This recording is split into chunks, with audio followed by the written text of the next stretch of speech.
ambiri amaganiza kuti akakhala panopa pa TikTok mwina ndalama zimangobwera zokha, ndalama zimakhala zophweka, komatu ukuku ndi kuganiza molakwika chifukwa kuti a TikTok panopa sikuti amangogawa ndalama, amafuna kuti muzipanga china chake kuti a TikTok ayambe kukulipirani.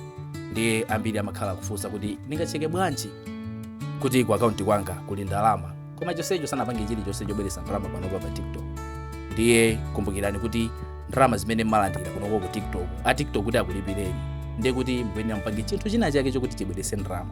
Ndiye TikTok imalipira munjira zosiyanasiyana, komano njira imene anthu ambiri amakhala kunena kuti panopa tikupanga ndalama, panopa tikupanga ndalama ndi live ija mmaona anthu ali pa box basi akucheza pamenepo akugayirana ma gift.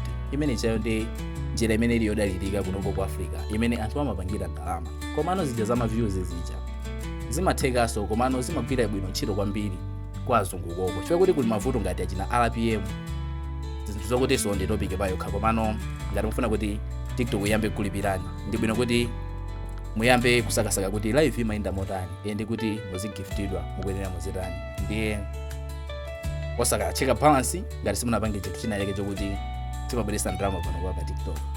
Ndiyete ndo naso video satira.